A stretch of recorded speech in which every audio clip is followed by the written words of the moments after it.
Harley Davidson has lost their touch. This bike is too expensive. They obviously forgot about who their customer is. They only care about market cap. This bike is not gonna sell. I can't afford this shit, man. It's time to talk.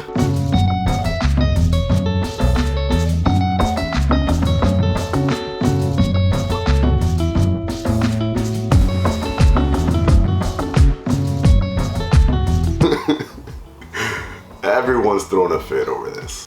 This is why the consumer is winning. Yes, we've all seen the brand new Harley Davidson CVO RR. Yes, the $110,000 bike. This bike is basically a replica of the King of the Baggers race bike on the Harley Davidson factory racing team. I had the great honor and opportunity to be at the reveal out in Austin, Texas last week.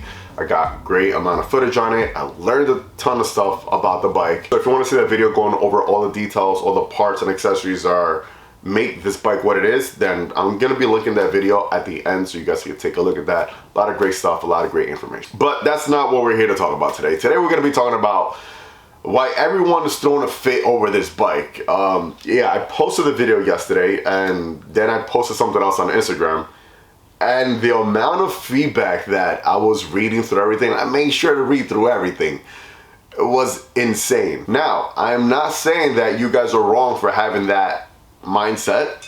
Everyone is entitled to their opinion, and this is why we're here. We're here to make videos, we have conversations, we agree, we disagree, but it was leaning very left. That's what it was. It was leaning far to the left. I just couldn't wrap my head around why some of you guys just don't understand the positive outlook on this, or don't even understand how cool this is. Now, let's just start off by saying, is this bike for everybody? No. Is this bike for me? Absolutely not. I can't afford this shit, man. $110,000 is a hefty payment on a house over here in Jersey. I gotta read this comment here. Someone said, I'd rather buy a new Corvette Z06, basically, or a Porsche GT3 that's a year old. Yes, you can. You're right. Totally useless. HD isn't gonna survive. So much stupid choices. Okay. American Cycle will build one less expensive and faster. Probably. That's great. Harley keeps moving away from the brokies. Okay. 80K too much. Another bike for the rich. This bike is ridiculous. Who thought that making a bagger into a racer was a good idea?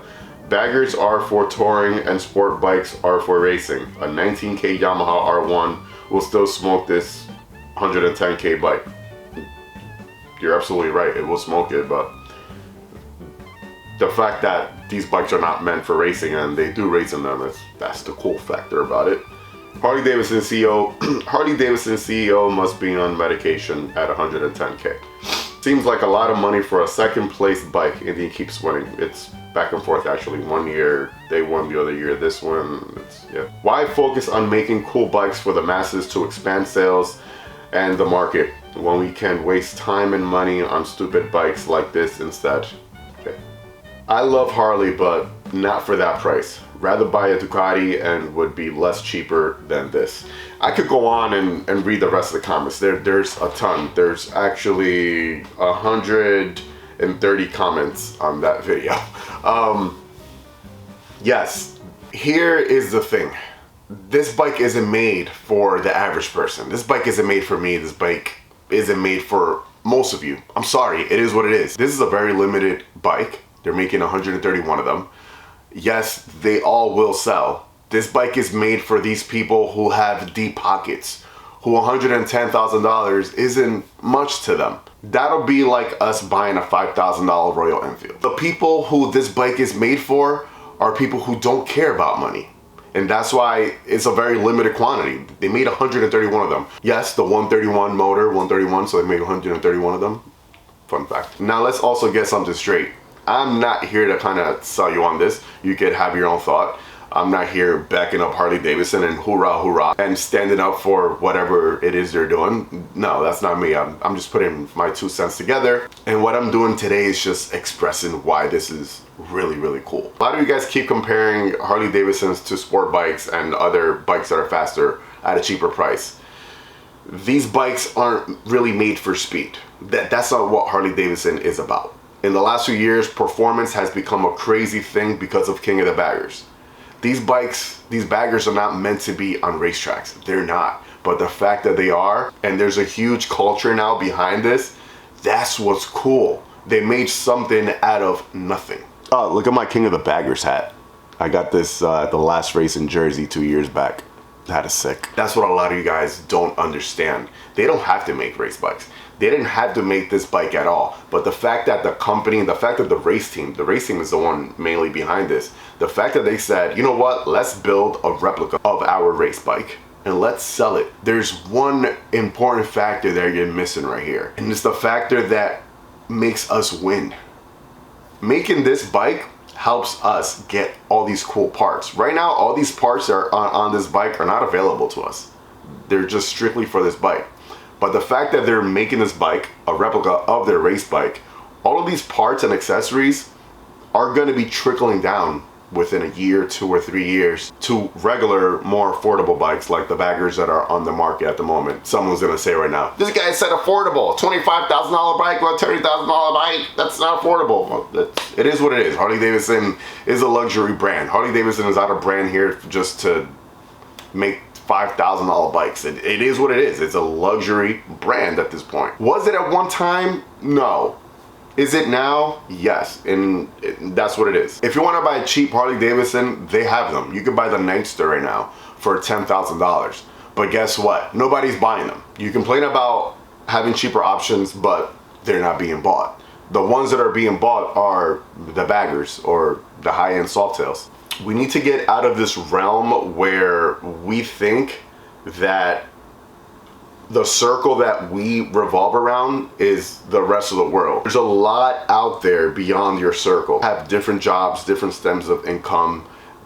There's a different world out there, and there's a lot of people out there that could afford more expensive things. Once again, I can't afford this bike. This bike is not for me, and I'm totally fine with that. Now, could you build this bike for a cheaper price?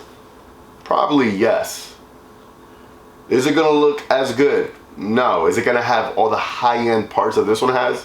No. So you can build a cheaper one, but is it going to be as good?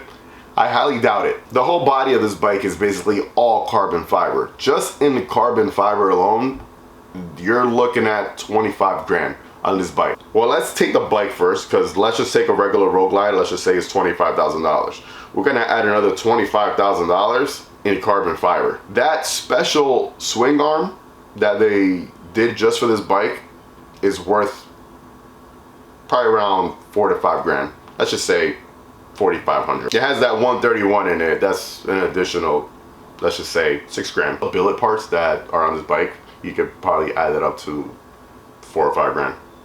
Let's just say 4,500. Front and rear suspension from Mullins. Let's just say $4,000. These are just low rough estimates. Brembo, brakes, and all that good stuff that goes along with all that. Let's add another $4,000. And then the paint job. We all know that custom paint jobs are really, really expensive. You're talking anywhere from $7,000 to $15,000. So let's just say $9,000. We're at $82,000 so far. This is just some of the components and parts and the bike. We're at $82,000. We're not forgetting about labor. If you were to take this to a shop and have this bike assembled, you're looking at a lot of labor costs. A lot. How many hours would that be? And let's just say labor would be $150 an hour. I don't know. That's a lot. After you add labor and a bunch of other accessories that the bike has, you're probably like around 90-ish $1,000. The bike is $110,000. Obviously the company needs to make some money. So it kind of equates to what they're asking for. Not to say that $110,000 is fine. It's a lot of money. But when you break everything down, if you guys have ever been to any of these performance bagger shows, there's a ton of money that goes into these bikes. These builders go all out and they spend a lot of money. I've seen quite a few of these bikes trying to be sold for around 100 grand. Many times. Now, once again, I'm not trying to sit here and advocate for the price or advocate for the company. Like, that's, no. But when you put the perspective all together and look outside of your realm, this is probably one of the coolest things that Harley Davidson has ever done. Like, and the fact, like, once again, I'll mention, most of this stuff is going to be trickling down to bikes later down the line. And guess who's winning? The consumer's winning, because now we're going to be getting better bikes later on. I just think it's awesome. The fact that they didn't really have to do this, but they did it, is cool, right? It's just like, why not? Like, yes, this doesn't mean that Harley Davidson will be selling all their bikes for $110,000, because that's what most of you guys think now. Well, they've forgotten about us. They only want to, you know, reach out to the rich people. No, this is just for shits and giggles. This is just for fun.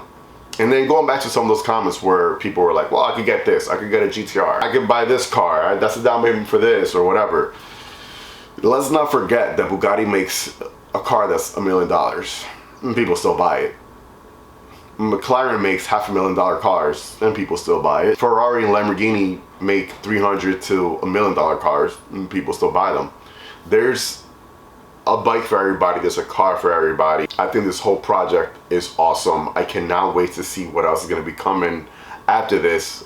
I can't wait to see what's going to be dripping down into the baggers in the next years to come. Anyways, I just wanted to get that off my chest and start a conversation right here between you and I. It's okay to disagree. A lot of people forget that nowadays. It's okay to agree and it's okay to disagree. You can have your opinion, I can have mine, and we can sit down and discuss it, right? At the end of the day, we don't need to agree on everything, and that's totally fine. I think it's awesome that the company is doing something cool as this.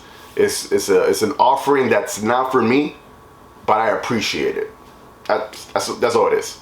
If you want a cheap Harley Davidson, go buy yourself a nicer. Anyways, there's a ton of content coming out this week. If you're not yet subscribed to my channel, make sure to like, comment, subscribe, hit that bell button.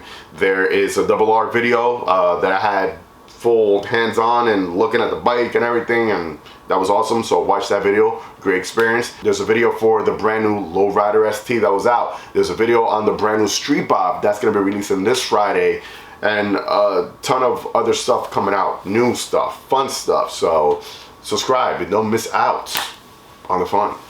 Like always, let the force be with you. Ride safe, enjoy the ride, baby. Peace.